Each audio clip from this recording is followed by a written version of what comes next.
दोस्तों, अगर आप पेंटिंग करते हैं तो आपने जरूर बहुत सी पेंटिंग्स बनाई होंगी और वो वाकई बहुत खूबसूरत भी रही होंगी। लेकिन क्या सिर्फ किसी पेंटिंग का खूबसूरत होना ही उसके सेलेबल होने की वजह बनता है?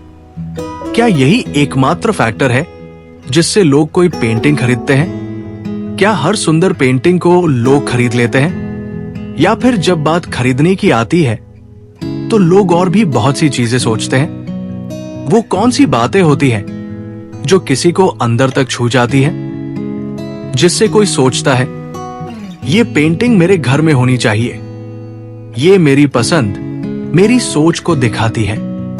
चलिए आज हम इसी बात को समझने की कोशिश करते हैं इस पेंटिंग स्टोरी के जरिए।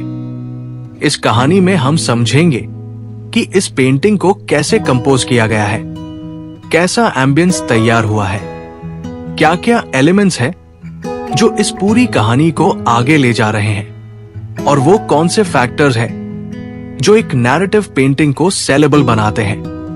तो चलिए शुरू करते हैं।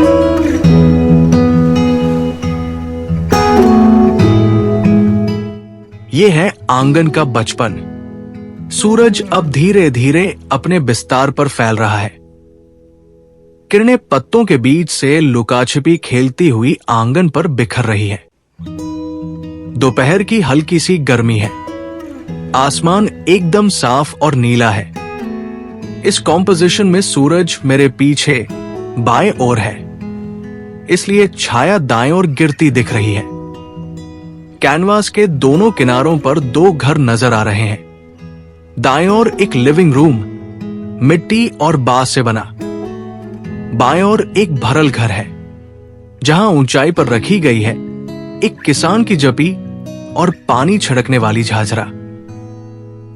थोड़ा आगे एक और घर, एंगुलर शेप का मेन घर, टिपिकल रूरल असामीज हाउस, जिसके सामने एक वरांडा है छाया में डूबा हुआ। बांस की दीवारें जिन पर मिट्टी पुती हुई है, और घर की छत सूखे तिनकों से बनाई गई है। थोड़ी दूरी पर एक गौशाला दिख रहा है। एक नारियल का पत्ता फ्रेम में आ रहा है। दाएं ओर एक बड़ा पेड़ अपने पूरे वजन के साथ खड़ा है, जैसे इस घर का रक्षक हो। उसके नीचे ये परिवार सुकून से जी रहा है। पीछे सुपारी के पेड़ और बाकी पेड़ भी ऐसे खड़े हैं जैसे ये परिवार को चारों तरफ से पहरा दे रहे हों। यहां सिर्फ एक फैमिली नहीं दिख रही।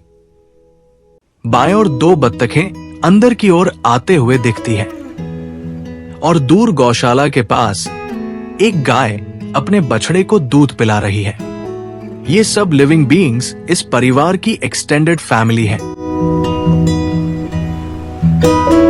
इस पूरे माहौल में जब एक दिन अपने रफ्तार से बीत रहा होता है, तभी इस घर का एक छोटा बच्चा अपने बचपन की उलझनों को सुलझाने में लगा है।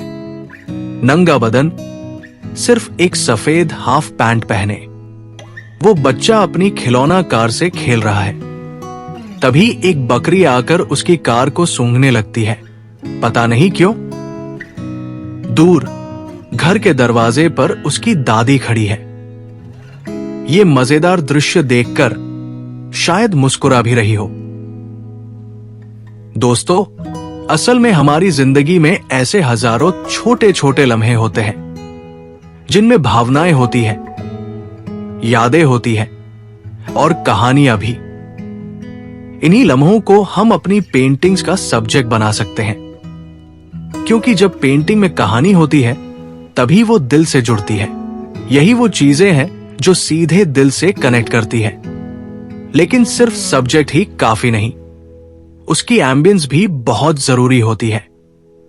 मेरे कहने के दौरान मैंने कोशिश की कि आप इस पेंटिंग के हर एक एलिमेंट पर ध्यान दें।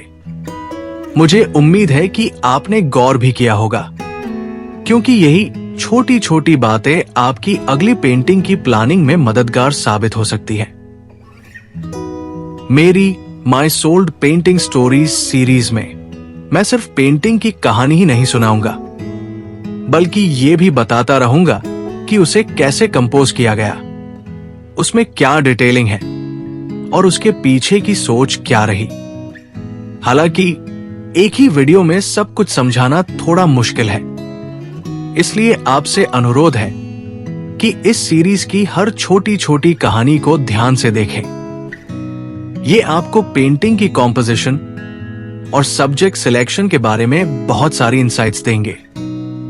अगर आपने इस सीरीज की बाकी पेंटिंग्स अभी तक नहीं देखी हैं, तो आप ऊपर आई बटन पर क्लिक करके देख सकते हैं, या फिर सीधे प्लेलिस्ट से भी बाकी वीडियोस को एक्सप्लोर कर सकते हैं।